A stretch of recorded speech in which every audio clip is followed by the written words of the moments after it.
quel écosystème ou dans quel écosystème culturel se déploient les musées universitaires. Alors, pour introduire cette page, je pars d'un bel ouvrage au titre très évocateur, mais aussi provocateur. C'est l'ouvrage du frère Joseph Cornet, notre maître, ou mon maître, car il a été celui qui m'a engagé et recruté à l'Institut des musées nationaux du Congo en 1997. C'est lui également qui sera mon directeur plutôt mon membre du jury de ma thèse de doctorat, et qui m'a aidé même d'ailleurs à peaufiner le texte de ma thèse de doctorat. Et mon ancien confrère chez les frères des écoles chrétiennes, il faut le dire. Donc, je garde un souvenir inoubliable et des marques de mes rapports avec les frères Cornet. Il me disait d'ailleurs, tiens, au Congo, c'est un de mes plus jeunes amis. Il me prenait pour ami.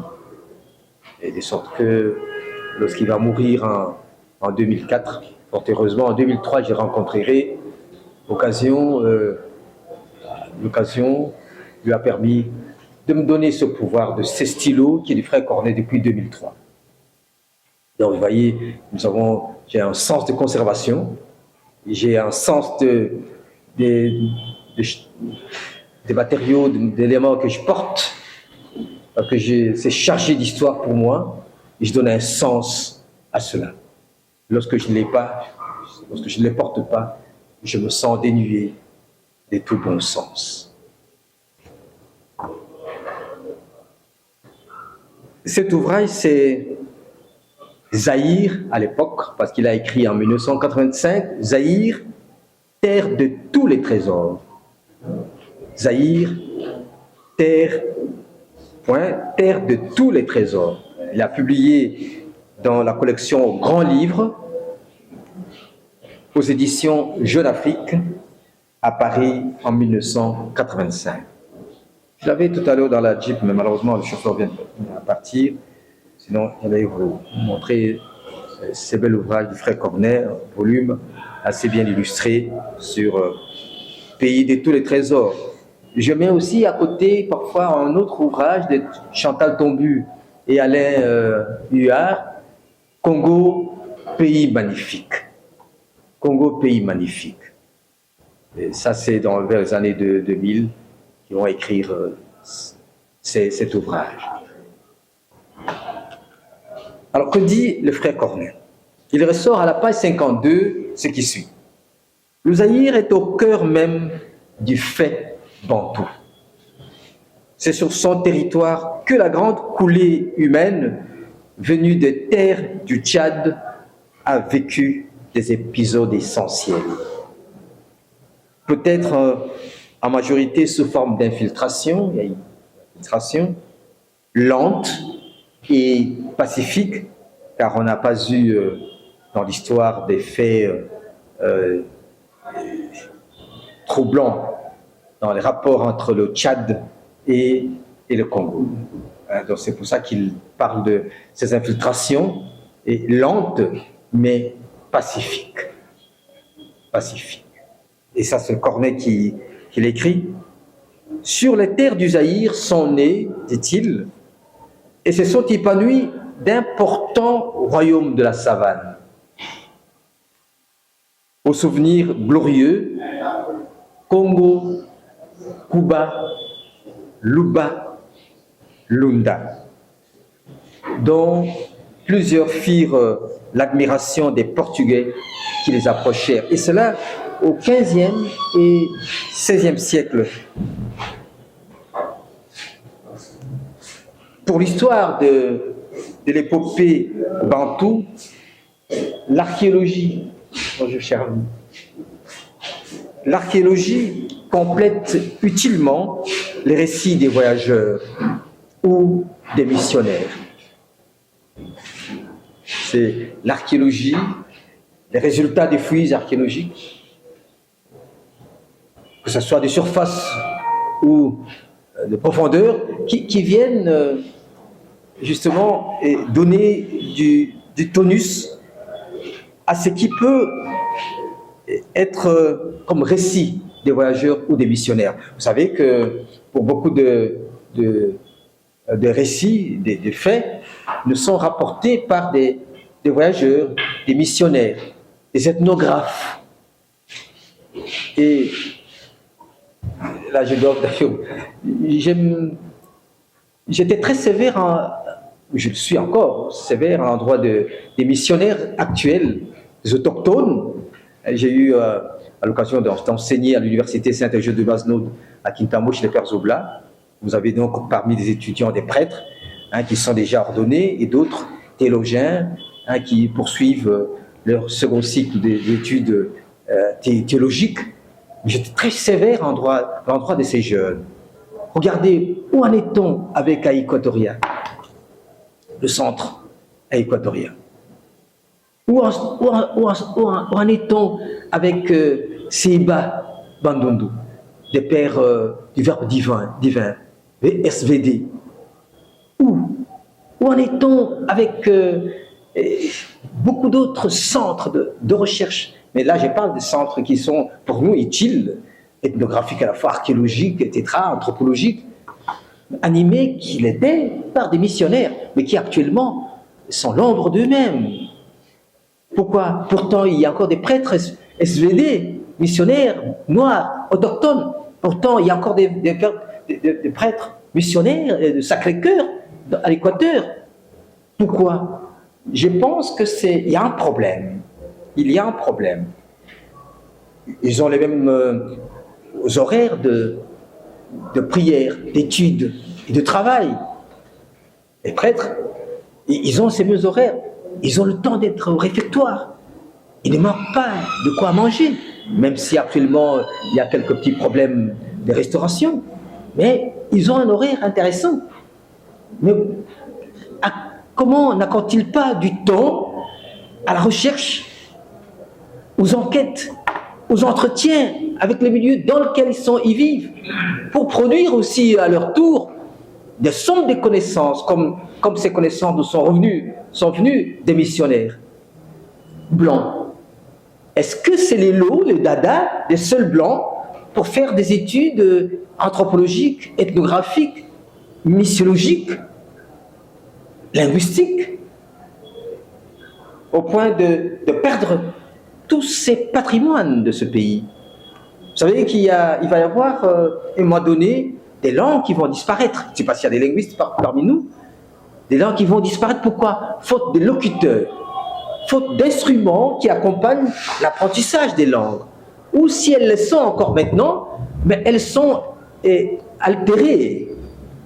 Les langues chez nous sont altérées par la présence de plusieurs autres langues et il y a une concurrence linguistique. D'où l'importance d'un observatoire de langue. Si vous allez, j'ai fait l'expérience par 3 fois, ça un peu de politique, comme candidat député national dans ma circonscription électorale, Massima Nimba, mais vous entrez en contact avec les populations, mais ils préfèrent que vous leur parliez en lingala. Et pourtant, il y a les Songo, les Mbala, Rungana, Gongo, etc. Mais s'il n'y a pas de locuteur, si on ne le pratique pas, eh bien ces langues vont disparaître. Faute de locuteurs, justement. Alors, quel effort faisons-nous pour la préservation, pour la sauvegarde de ces aspects de patrimoine culturel de ce pays? Pourtant, vous le savez, que la langue est véritablement vecteur des valeurs et du développement. On ne peut pas parler de développement, on ne peut pas parler de civilisation quoi, sans langue, parce que c'est le lion. Et donc, je voudrais donc affirmer avec vous qu'il ne suffit pas d'avoir à compter, parce que généralement dans le musée, on compte, on raconte, mais il ne suffit pas seulement arriver à compter, mais il est utile aussi d'en avoir du tangible, du matériel, comme témoin de la mémoire. dans le musée. Le tangible, vous avez la culture, le tangible, il est là, le tangible. Ça, c'est le tangible. Il est là. Donc, tout en comptant, j'utilise bien le terme compter parce que c'est ça qui permet aux conservateurs d'être en contact avec le public, de séduire le public en comptant. Mais il y a aussi à montrer. L'homme a besoin de la parole, mais aussi du figuratif. Pas seulement l'enfant. Pour l'enfant, on va dire, ah bien, les images, c'est bon, les illustrations, c'est bon, la télévision, c'est bon, etc. Pour l'enfant, peut-être c'est pour la rétention de savoir. Mais le tangible, effectivement, il est important également au musée. Surtout que nous sommes musée ethnographique, musée de la préhistoire, paléontologique. Je pense que ce sont là l'ensemble des musées universitaires. Donc on a besoin également de choses à toucher, à voir, à toucher, à palper, à manipuler respectueusement. Dans le site de Kinshasa, poursuit Joseph Cornet, au bord de l'immense Poul Malébo, se trouvait la ville de Gambela. Je me suis posé la question, mais tiens, est-ce Gambela et Gambela, quel lien? Mais Gambela, ça fait penser plutôt à Éthiopie, au lieu de victoire, de la présence des alliés, des forces publiques congolaises, aux côtés des alliés. Ils nous ont ramené la victoire, et cette victoire est restée dans notre mémoire collective en baptisant, en nommant un certain nombre des rues. Éthiopie, Abyssinie, Sayo, Assosa. Ça rappelle justement ces victoires des forces publiques aux côtés des alliés en Éthiopie, etc. Et donc, on a ramené ces noms. Voilà au moins du point de vue de l'oralité, comment dans la mémoire collective, ça continue et ça devrait effectivement produire un certain nombre de choses, tout justement en comptant l'histoire. Il faut compter l'histoire en ce moment-là. Parce qu'il y a des mots, des noms qui restent dans notre histoire, dans notre mémoire collective. Vous vous rendez compte? Où sommes-nous? Il s'agit de la baie de Ngaliema, n'est-ce pas? Où le fleuve, ayant parcouru 700 km, arrive à Léopoldville. Il voulait se reposer. Il se repose en formant une espèce de lac. Il se repose en formant une espèce de petite mer. Parce qu'il est fatigué. 700 km, c'est pas peu. Il est fatigué. Il est allé de l'est en remontant le fleuve. Il redescend vers Léopoldville pour aller s'abattre. Peu après, dans les cataractes, il est encore tourmenté par le rocher, il rencontre avant d'aller à l'embouchure. Quelle torture, le fleuve, a-t-il dit. Mais là, il se repose. D'ailleurs, dans l'histoire de l'art contemporain, parce que moi j'en suis spécialiste, et on raconte que tout au long de la baie de Ngaliema s'est trouvé de palmiers borassus. Beaucoup de palmiers borassus. Vous savez que le palmier borassus, c'est avec le fruit qui sort du palmier, c'est le fruit que les éléphants mangeaient. Donc on sait d'avance que c'était des grandes forêts aussi là, et c'était l'habitation d'une population d'éléphants. Et il y avait beaucoup de palmiers borassus. Et c'est aussi des peintures qui sont faites pour présenter les bords du fleuve. Et toute une école de peinture s'est également réalisée, s'est constituée pour faire des paysages. Vous voyez, les tout premiers contemporains, les précurseurs plutôt, sont des paysagistes. Sont paysagistes.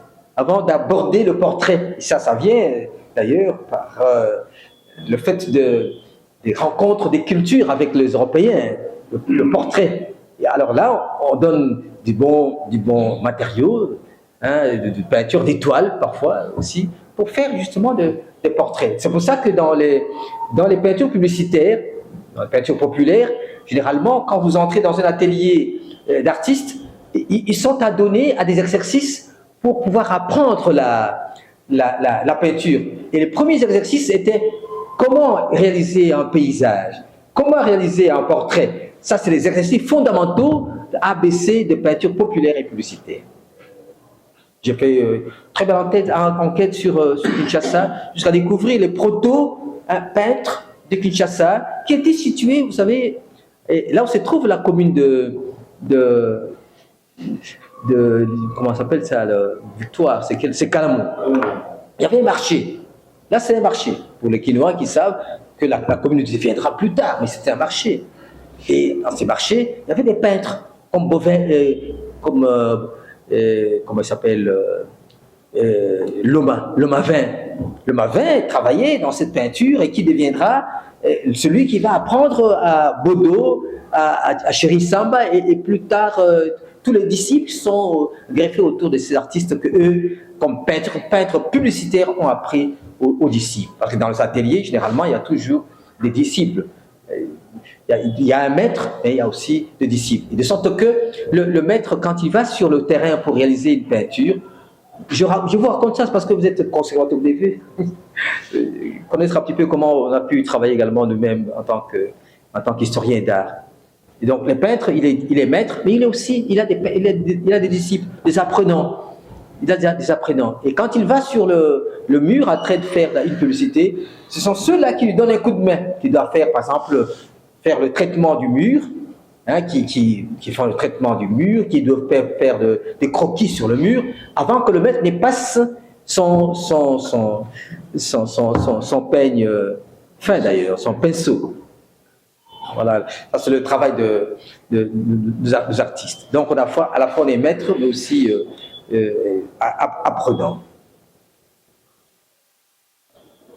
Alors, c'est 3 siècles plus tard, nous sommes en 1698, celui qui va peindre, un des capucins qui va peindre la ville, les alentours de Ngalima, de la baie de Ngalima, qui était le Stampoul, en fait, à l'époque. Mais 3 siècles après, on va parler de votre fondateur. On va parler de Van Morsel. Corneille parle de lui en ces termes. Le frère Hendrik Van Morsel, 3 siècles après, donc en début, dans la première moitié du XXe siècle, pionnier méritant de l'archéologie locale, mis en lumière le site de Gombela et pu en extraire un grand nombre d'objets qui font aujourd'hui l'honneur des musées universitaires de Kinshasa. Avant de venir ici, j'ai dit, je raconte ça, mais il faut que je passe voir à la préhistoire si c'est ce que le frère Corneille dit en 85 existant. Je viens de là. J'ai constaté que la cruche de Nzimou n'existe plus. Hein? Mais voyons voir comment il raconte, comment il présente. On y trouve, dit-il, un collier de laiton de chef Teke. J'ai posé la question si ces colliers de chef Teke existent-ils encore. Qui est le responsable des collections? Pardon? Il peut quoi? Les colliers existent. Les colliers existent. Il existe? Oui, ça existe. Bon, en tout cas, moi, je l'ai vu.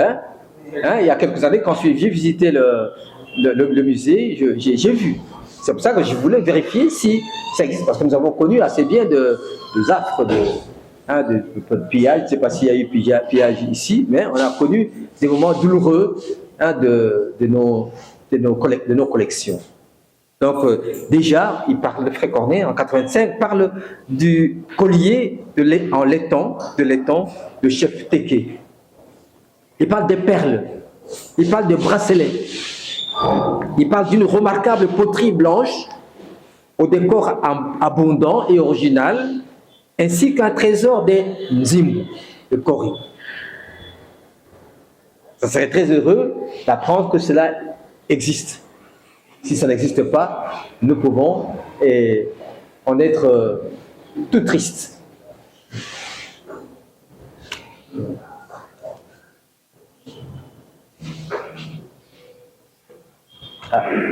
Oui, ça c'est général. C'est le secrétaire général Solas. Ah non. Mais oui, on va montrer toutes les réserves et toutes les zones cachées des réserves des musées universitaires. Et parlant des Nzimbu, il dit que c'est ces petits coquillages venus de la région de Luanda et qui servaient de monnaie dans l'ancien royaume Congo. Mais il faut ajouter également des restes de faïences hollandaises, écho du commerce de traite déjà florissant en cette période éloignée. Alors là, j'ai voulu également savoir si j'ai eu deux sources d'histoire, à la fois celui du frère Cornet, mais aussi une autre source où on me fait part de la fondation ou de la fouille archéologique qui a eu lieu lors de la fondation de l'UNIBRA à Kingabwa, où on aurait découvert une cruche pleine de Kori, des Nzimbu. Et certains historiens pensent que ces Nzimbu seraient sortis de la tombe du chef Ngobila à Kingabwa, parce que là on se trouve effectivement dans un milieu du chef Ngobila. Ce n'est peut-être pas attesté ou confirmé, mais ce sont des hypothèses que nous devons prendre comme étant des éléments de recherche qui peuvent être soit infirmés ou confirmés par la suite. Donc d'une part, nous disons que les Nzimbu, ce qui n'est pas faux non plus, viendrait du royaume de Luanda, mais pouvait aussi venir de nous, ici sur place, parce que c'était aussi en même temps élément de commerce. Nzimbu, c'était de la monnaie, c'était élément de commerce. Et comme c'était le chef coutumier, il est tout à fait normal que une cruche pareille, soit auprès de la case ou dans la case du chef Ngobila. Ce qui serait d'ailleurs et même intéressant comme élément d'histoire.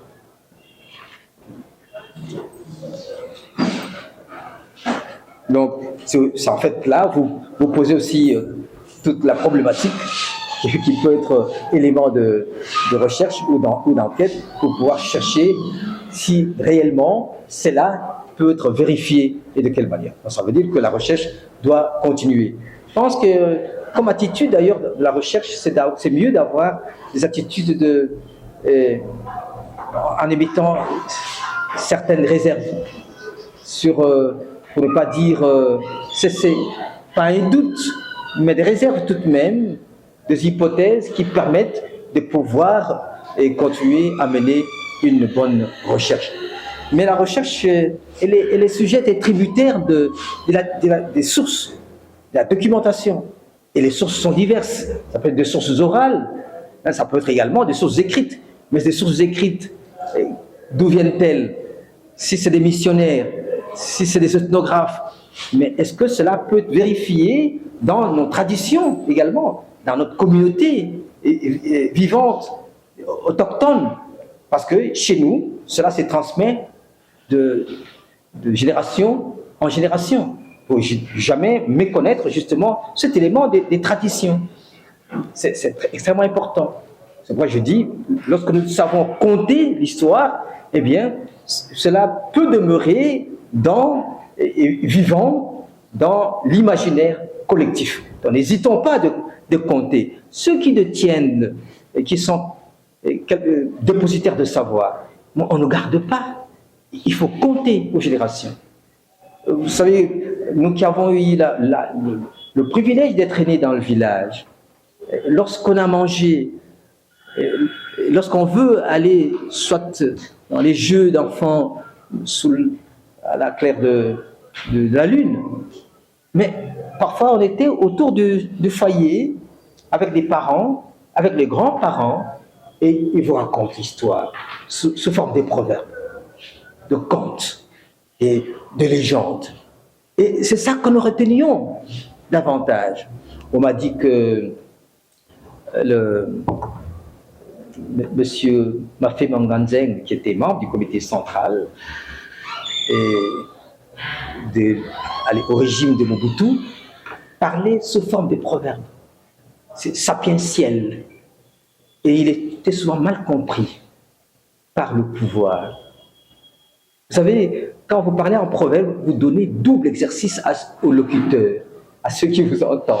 Parce qu'il doit faire un effort d'actualiser le message et de faire l'effort d'y tirer le message. Vous voyez? Et ça, c'est extrêmement important. Il n'y a pas longtemps, je parlais à un politicien en lui disant, une jeune maman, une jeune fille est allée à la source pour puiser de l'eau dans une cruche. Il a parcouru la montagne. Vous savez, chez nous, la source, c'est souvent dans le fond du village. Il a parcouru. Sous le soleil, parfois. Il a transpiré. Les insectes sont venus à lui dans le jour pour le déranger, ça marche. Avec sa cruche sur la tête. Mais en arrivant à la porte de la maison, il fait un faux pas. Qu'est-ce qui arrive? La cruche tombe. Et tous les efforts endurés, tout le sacrifice tombe dans l'eau. Vous voyez?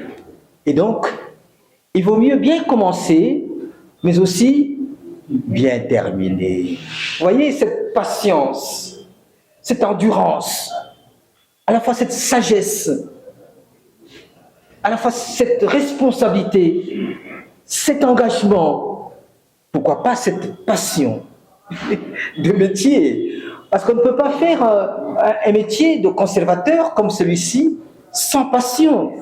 En tout cas, moi, j'en ai eu une dans ma vie. C'est pour ça que devant l'or, devant l'argent, devant quoi que ce soit, je trouve que c'est dérisoire. C'est dérisoire. Parce que je prends distance par rapport à tout cela. Hier, j'ai terminé mon mandat comme directeur de cabinet auprès du ministre de la Culture et des Arts. Eh bien, je regardais assez attentivement tous les membres de mon cabinet, tout tristes. Parce que le mandat venait à terminer. Il y a tout un questionnement. Que devons-nous devenir? Que devenons-nous après ce cabinet? Alors ils étaient étonnés de voir le professeur Ibongo, tout souriant et à l'aise, parce que, et puis c'est pas la première fois non plus que je devenais directeur de cabinet, c'était la 3e fois. Donc habitué à cet exercice, je trouve que c'est tout à fait normal qu'on arrive à ce point-là et qu'on doit donner le tablier, rendre le tablier. Ça va rendre le tablier.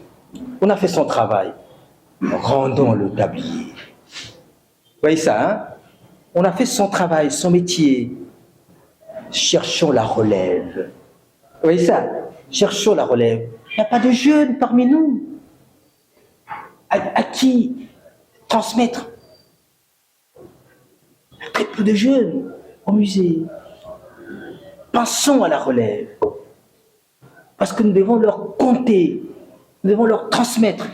Le patrimoine, c'est ça le sens. On prend de ceux qui nous ont précédés, nos parents, nos arrière-parents, nous le prenons, et nous, à notre tour, nous faisons quoi? Nous ne gardons pas pour nous. Nous le transmettons également, avec fierté, avec joie. Parce que nous avons fait notre travail, et nous le transmettons. Vous voyez? Et donc, c'est un travail de transmission. Quelle joie quand on doit transmettre. Quelle joie lorsque je me trouve devant un auditoire, Je ne dis pas que vous êtes étudiant, mais lorsque je me trouve devant un auditoire et que je dois transmettre, quelle joie! Parce que vous savez, lorsque l'on a bien transmis, on le retient. On le retient. Il y a pas de... On le retient. Et on peut le répéter. Donc, soyez à l'aise à transmettre, à connaître votre métier et à le transmettre.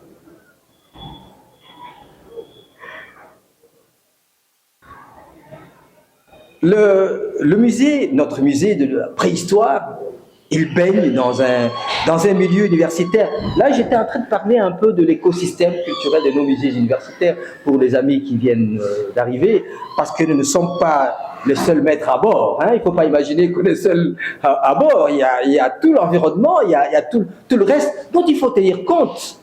Nous sommes avec eux. Nous sommes avec eux et nous devons tenir compte de la présence de ceux qui sont avec nous. Et donc, dans cet écosystème, qu'avons-nous?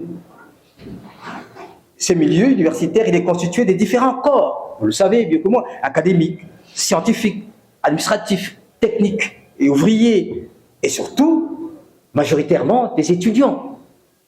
En nombre, en quantité, sont plus nombreux que nous. Et ils sont placés, ceux-là, au centre du projet éducatif, au centre du projet scientifique, au centre du projet culturel, au centre du PSC, projet scientifique, culturel, scientifique et culturel, de l'université, et ce, depuis 1954, que vous avez les étudiants. Peut-être que, année par année, les nombres accroissent, sans vous rendre compte, et nos institutions vieillissent. Hein? Beaucoup de choses vieillissent également. Les archives sont parfois teintées d'un certain de couleurs pour avoir été manipulées par plusieurs générations. Si vous ne les avez pas bien sauvegardées, si vous n'avez pas bien gardé, eh bien, les archives sont teintées. Mais tous ces corps, tous sans exception, et je sais de quoi je parle, hein, ils sont tous nécessiteux d'éducation au patrimoine. Ils sont tous, que ce soit professeurs, que ce soit assistants, chefs des travaux, étudiants, administratifs et autres, ils sont tous nécessiteux d'éducation au patrimoine. Je sais de quoi je parle. J'ai dirigé l'Institut du musée du Congo pendant 12 ans. Et j'ai eu devant moi plusieurs ministres, plusieurs visiteurs, plusieurs Européens, plusieurs diplomates qui sont venus vers moi. Et pour moi, pour que je fasse bien mon travail, j'avais mentalement développé une attitude de celui qui apprend aux autres. J'avais cette responsabilité. Je ne le considère pas d'abord comme ministre. Quand il arrive, c'est un apprenant. Parce que j'ai une somme de connaissances à transmettre à cet apprenant. Sans distinction de son statut social. Je sais aussi que ceux qui viennent, ils sont aussi dépositaires de savoir. Mais j'ai la responsabilité de ces collections, de pouvoir apprendre, de pouvoir transmettre ce que j'ai ici. Sinon, quel serait mon rôle? Ça signifie qu'il y a un exercice qui est demandé de la part de conservateurs.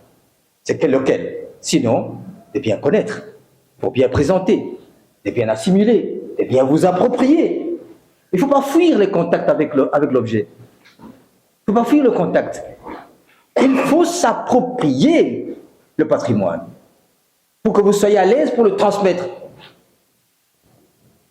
Il faut s'approprier le patrimoine pour que vous soyez à l'aise à séduire les publics. Pour que vous soyez à l'aise à communiquer. J'y reviendrai d'ailleurs. À communiquer. La cité universitaire, le campus de Kinshasa est attrayant. Il est attrayante par son musée en plein air au regard des sculptures monumentales. Et tout ça, ça fait partie de nous, de notre environnement.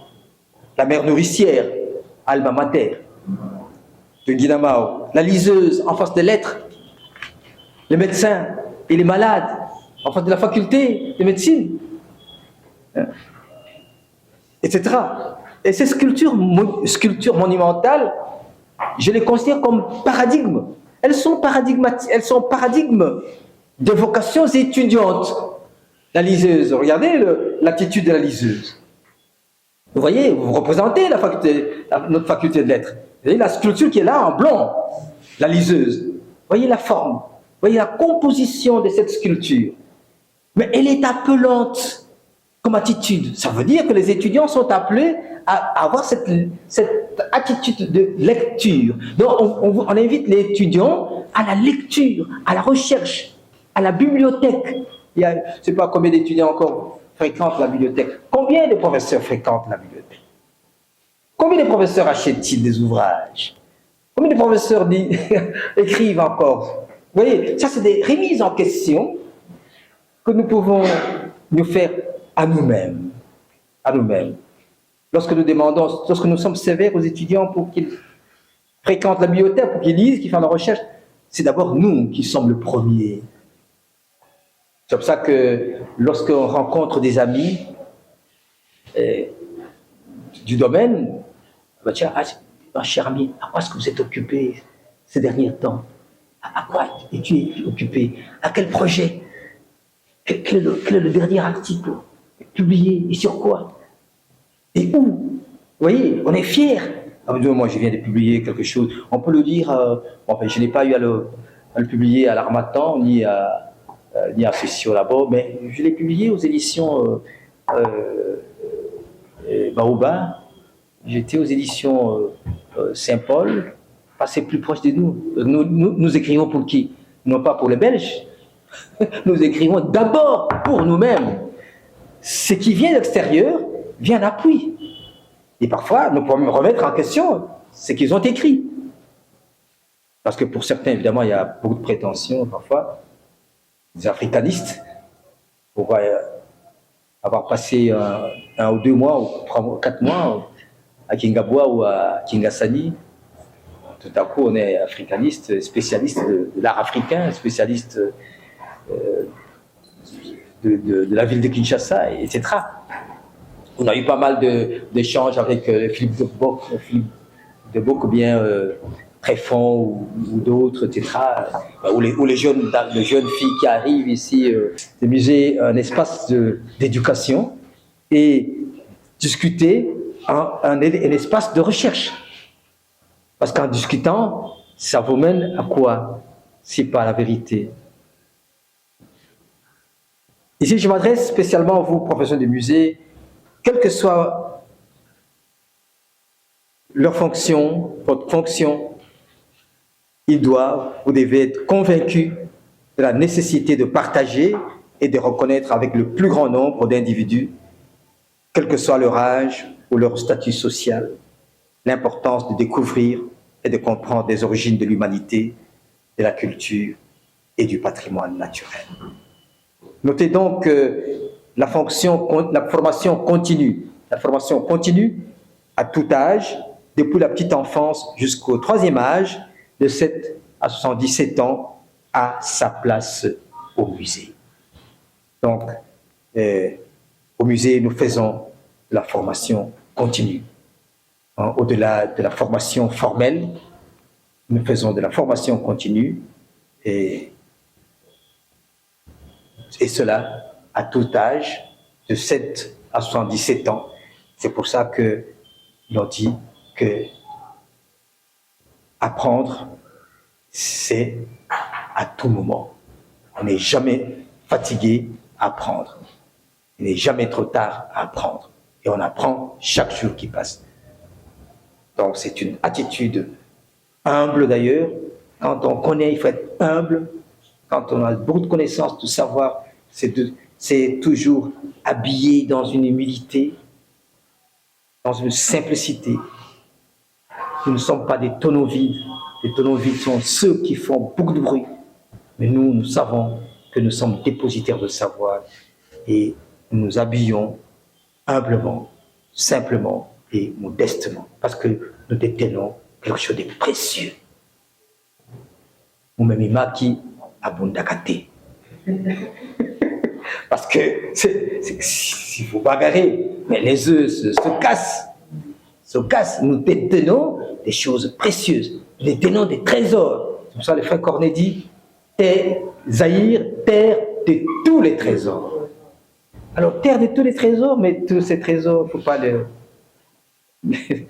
faut pas que ce soit dépravé, il faut pas donc il faut bien le garder, il faut sauvegarder le trésor. Et au musée, c'est le service éducatif qui permet aussi à chacun de parfaire ses connaissances en ayant le plaisir de découvrir les collections et les présentations. Puisque les musées placent l'éducation au centre de leurs préoccupations, ils doivent en faire l'une des priorités de leur programme d'action, faute de quoi elle pourrait se convertir en une simple manœuvre commerciale dont le seul but serait d'accroître la fréquentation. Nous n'avons pas, même s'il y a une forte fréquentation, c'est bon, mais ce n'est pas là le but ultime. Le but ultime n'est pas pour un musée d'avoir une forte fréquentation. Je sais que dans les statistiques, même dans les musées, actuellement, on sait vous dire que le Louvre a eu par an autant de visiteurs. Vous voyez, le musée de Tervuren a eu autant de visiteurs. On s'en glorifie. Mais ceux qui sont venus, cette fréquentation massive, sont sortis avec quoi? Qu'est-ce qu'ils ont retenu? Avec quelle valeur ils sont repartis? Je pense que c'est plus les valeurs à transmettre qui doivent être notre forte préoccupation et non le nombre de fréquentations. S'il arrivait que nous avons une forte fréquentation, c'est tant mieux. D'ailleurs, actuellement, au Musée national de la République démocratique du Congo, il y a ces dangers qui les guettent au point d'être détournés de la mission première du musée pour offrir l'espace, malheureusement il n'y a pas des amis du musée, aux obsèques et au fédérarium, mariage et autres. Tout ça, c'est les lucres qui amènent que nous ayons pas mal de fréquentation, mais ceux qui arrivent ont-ils le temps de jeter un coup d'œil au patrimoine, à la salle d'exposition? J'en doute fort. Et lorsque on fait du bruit, dehors, il y a de la musique, des tintamars, mais c'est à côté de la bibliothèque du musée. Ou peut-être qu'il y a quelqu'un qui est en train de faire une lecture. On s'en fout, quoi. On s'en fout. Je caricature un peu, sans blesser mes amis, mes collègues du musée, mais ça ne doit pas, la recherche d'argent ne doit pas nous détourner de notre mission première. Notre mission est de partager le patrimoine, de le diffuser, de le communiquer et d'organiser un service éducatif qu'il faut pour que nous ayons à contaminer, j'aime bien utiliser le verbe, contaminer ceux qui viennent vers nous comme visiteurs et tout le public, quel qu'il soit, quel que soit son statut social. Je disais que il ne faut pas sous-estimer le travail de conservateurs en disant, même quand vous recevez le président de la République ou qui que ce soit, vous allez vous diminuer pour lui donner. Non, vous êtes conservateur. Le conservateur est celui qui est capable d'entrer même dans la chambre du roi. Le conservateur est celui qui peut entrer dans un milieu insoupçonné. Parce qu'il doit dire au roi ce que représente le tableau, ce qu'est le morceau de bois qu'on détient dans le musée. Quel est le sens d'histoire, parce que c'est chargé d'histoire de nos objets qui sont entre nos mains. Et il doit, lui, se rabaisser pour apprendre. C'est ça l'attitude de celui qui veut apprendre. Et non le contraire. Moi, je dois verser. Et donc, j'exagère peut-être, mais ça peut, je me mets un petit peu au-dessus. Effectivement, c'est cela. Vous savez que, je parle de notre collègue du musée de Tervuren. Vous savez que le musée de Guido, à l'époque, maintenant c'est Baptiste d'Ouvry, c'est pas, vous êtes belge? Oui, je suis belge. Ah, d'accord. Je connais aussi Rémi Jalinou, c'est votre collègue à Tervuren. Ah, c'est ça, tout à fait, voilà. Et alors, maintenant, d'Ouvry, et Barthes d'Ouvry, qui était l'ambassadeur européen ici en RDC, et en 2018. C'est lui qui est reparti manu militari parce qu'il y avait une interférence aux élections. Kabila l'a renvoyé en 2018, mais quand il l'a renvoyé, il est allé, je pense, comme ambassadeur de l'Union européenne au Mali. Après, je pense qu'il est allé dans notre pays, Kenya et puis Mali. J'étais avec lui il n'y a pas très longtemps à Dakar, à une grande réunion de directeurs de musées. Mais c'est lui que la Belgique a nommé depuis début de cette année comme directeur général du musée royal d'Afrique centrale de Tervuren, Africa Museum. En fait, pour vous dire que, écoutez, c'est maintenant désormais votre interface. Vous l'avez renvoyé comme ambassadeur de l'Union européenne en République démocratique du Congo, mais c'est lui qui revient sous une autre casquette comme directeur général du musée de Tervuren, donc notre interlocuteur. Depuis, il a déjà fait deux, trois voyages. Nous avons déjà discuté avec lui sur la question de la restitution des biens culturels, parce que je suis le coordonnateur national de la commission des biens culturels, des archives et des restes de corps humains soustraits du patrimoine de ce pays. Et donc, à ce titre, voilà, nous avons cet interlocuteur. Vous voyez, c'est un défi. Entre nous, et ça c'est entre nous, soit dit. Donc,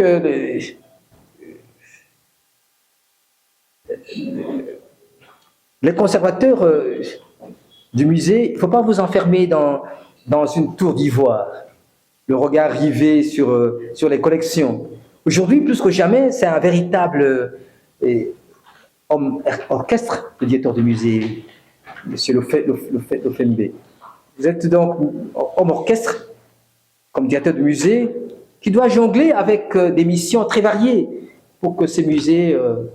je vais rappeler à votre intention, à l'intention également de mes collègues conservateurs, les missions de conservateurs et spécialement du directeur du musée.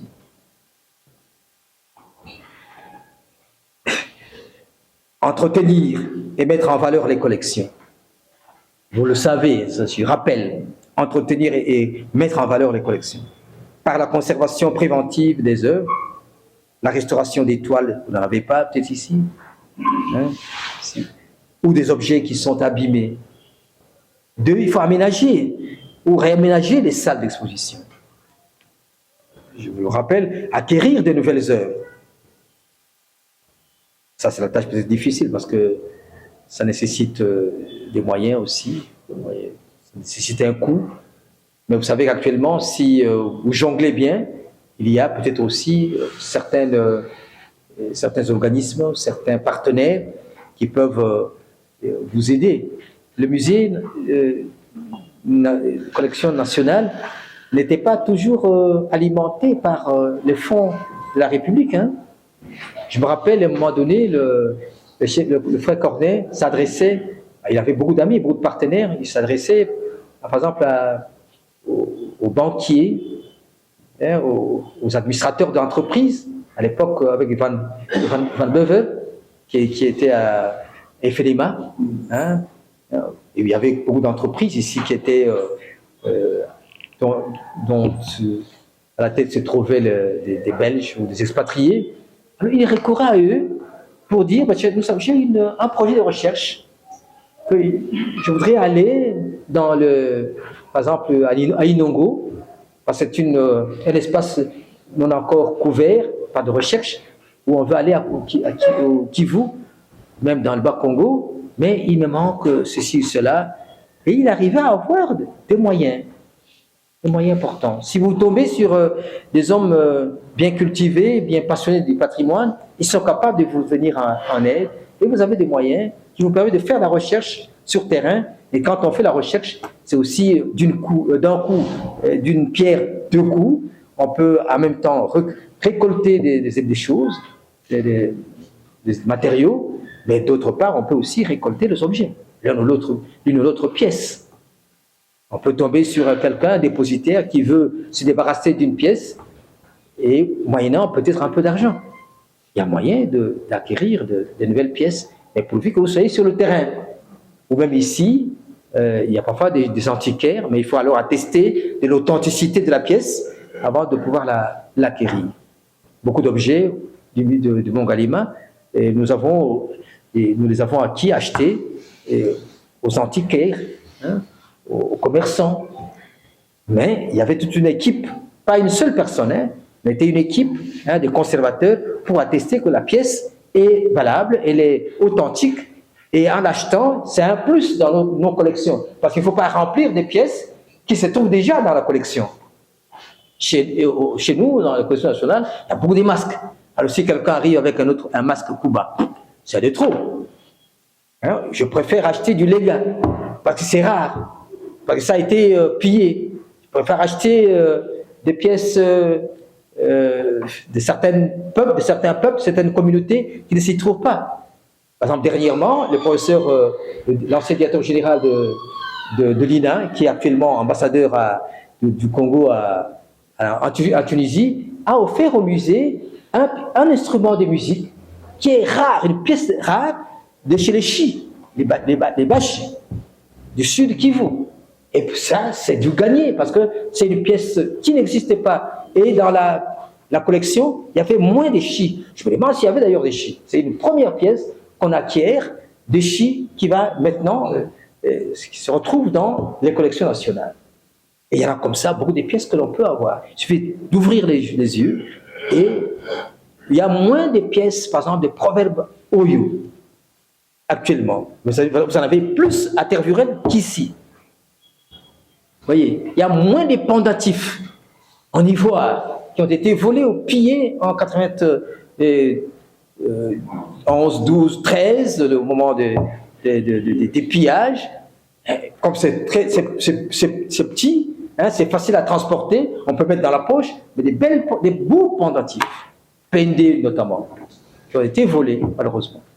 Alors, si vous en trouvez sur la rue, ou bien auprès des antiquaires, on peut l'acheter. Parce que ça vient. Nous avons été volés le masque Monampo, hein, original, hein, a été volé.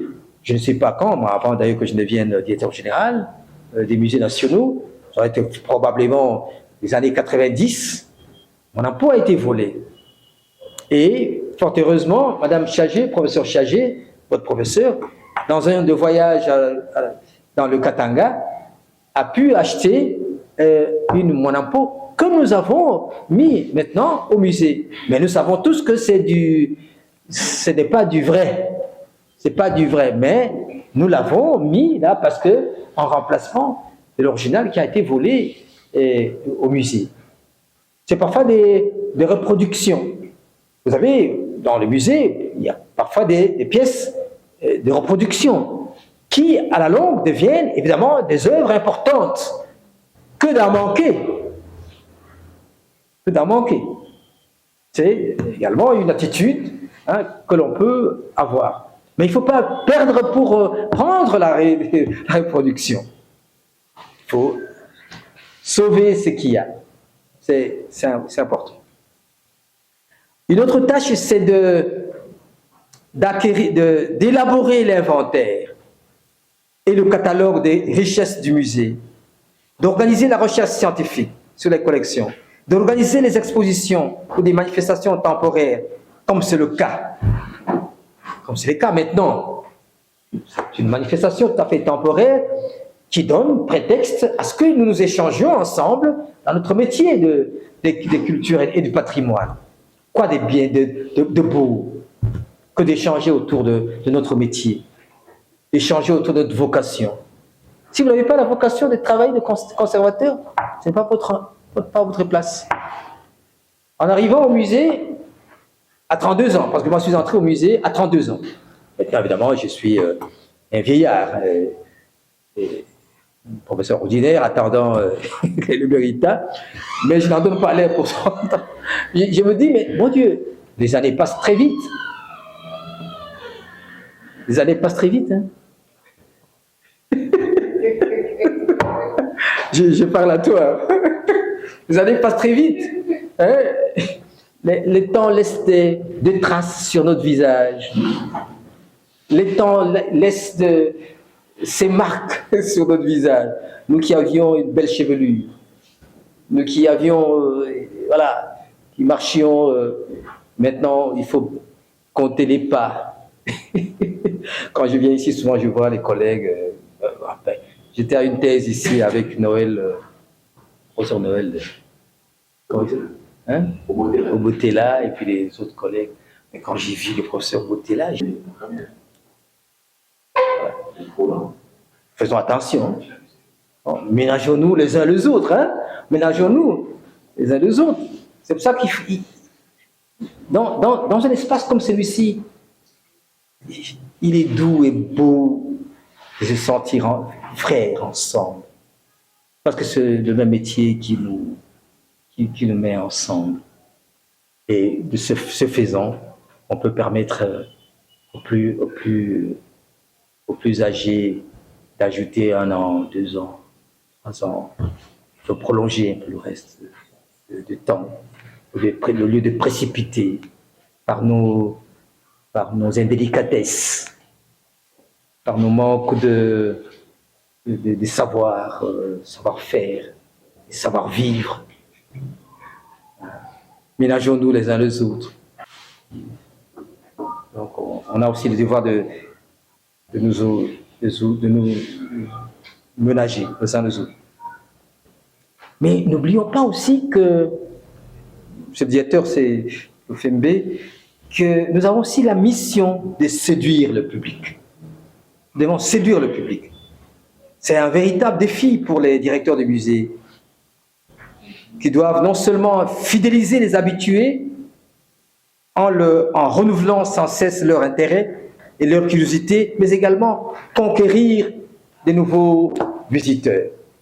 Ne vous contentez pas seulement des 10 personnes qui viennent régulièrement, cherchons à en avoir plus. Regardez dans les églises de réveil, quelle publicité ils font ceux-là. Eh bien, ils donnent des devoirs à chacun. Ils disent, non, la fois prochaine, tu viens avec 5 autres fidèles, croyants.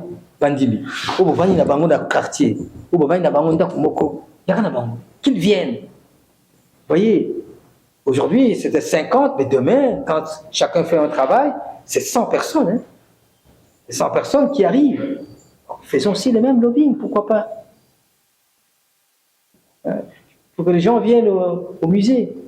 Il y en a beaucoup qui ne connaissent pas les musées. Je viens de faire le constat tout à l'heure devant les étudiants. Ils ne connaissent pas où se trouve le musée. Pourtant, ils le côtoient. Ils ne connaissent pas le musée. Même ceux dont le domaine de recherche, le domaine d'études, ils sont plus proches de ce que nous faisons. Alors, vous posez la question, quand vous me demandez de faire un travail, de discourir avec vous, impact des musées universitaires dans la formation des étudiants. Moi, j'aurais voulu inverser, mais il s'agit d'abord de votre travail qui doit impacter, justement. C'est-à-dire que, que faisons-nous? Comment s'organise notre travail pour que ce travail ait de l'impact sur la formation des étudiants? Pour que notre travail soit appelant, attrayant, séduisant. C'est donc un travail qui doit être fait d'abord un traitement du conservateur. Comment se présente-t-il, le conservateur? Comment fait-il le travail? Est-ce qu'il comprend la mission? Pour qu'il aille, pour que ce travail ait de l'impact sur l'étudiant. Si tu n'es pas converti toi-même, sois sûr que tu ne vas pas convertir. Vous voyez ça, hein? Il faut que tu sois toi-même évangélisé pour que tu prétendes aller évangéliser. Vous comprenez la démarche? C'est cette démarche-là qu'il nous faut. Et je ne vois pas autrement. Moi, je ne peux pas accepter que, même attends là-bas, si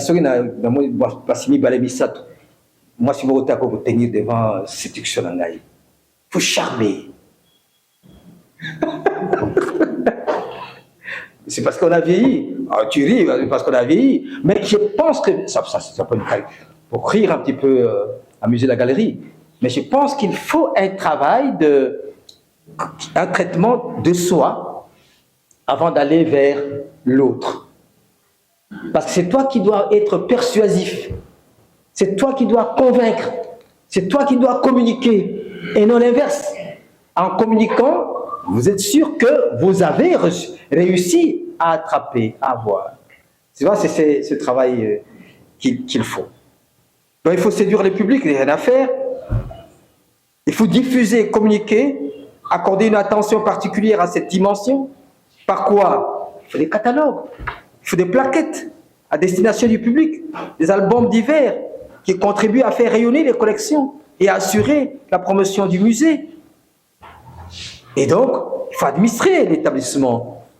Le directeur de musée, il est un meneur d'hommes. Il doit être un meneur d'hommes parce que tout autour de lui, il y a des conservateurs, des restaurateurs, des guides, de conférences. Tout ça, c'est autour de lui. Et donc, il y a tout un travail. Il faut avoir un sens managérial. C'est parfois qui nous manque. Il faut un sens managérial. Si on n'en a pas, eh bien, il faut se faire accompagner. Parce qu'il faut toucher le plus possible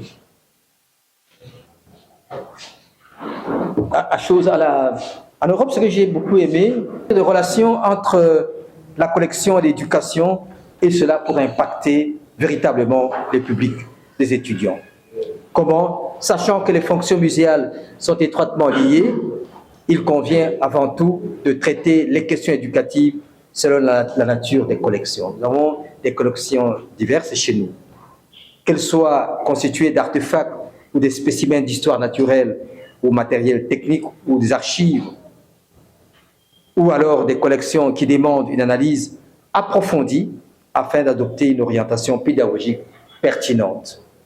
Il convient donc de définir les objectifs avant de concevoir des programmes éducatifs destinés à parfaire la compréhension des objets et les autres aspects de la mission scientifique conservative du musée. Savoir faire le choix des objets à présenter, à exposer, mais encore de l'intérêt manifesté par les visiteurs. Tenir compte de l'intérêt des visiteurs, cela varie selon les types de publics et en fonction des problèmes d'actualité ou des besoins particuliers de la société. Donc, nous devons être à l'écoute de la société parce que partant de là, nous connaissons leurs besoins. À ce moment-là, lorsque nous leur proposons tel ou tel objet, telle exposition, nous avons à coup sûr le temps de toucher ces publics divers. Voilà, mes amis, j'étais vraiment à l'aise parce que c'était mon public, c'est mes collègues, c'est mon musée, les musées universitaires. Je vous remercie.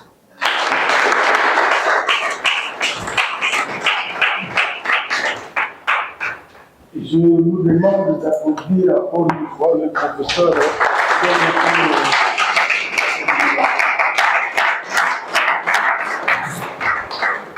Chers amis conservateurs, je vois à ma gauche ici, nous avons la délégation du Conservatoire royal d'Anvers. Ce sont des collègues qui s'adonnent aux recherches ethnomusicologiques. Donc, nous allons maintenant recevoir le professeur Mondo. Il va nous entretenir sur l'enseignement de l'ethnomusicologie à l'université de Kinshasa, mythe ou réalité. Et après sa communication, je crois, les amis du conservatoire, il y a un groupe de conservateurs que nous avons choisi qui vont vous guider quelques objets musicaux que nous avons prévus. Et à la fin, peut-être, si, avec l'autorisation du secrétaire général administratif, on pourra vous donner la parole pour 2 ou 3, 4 minutes. OK? Professeur Mondo.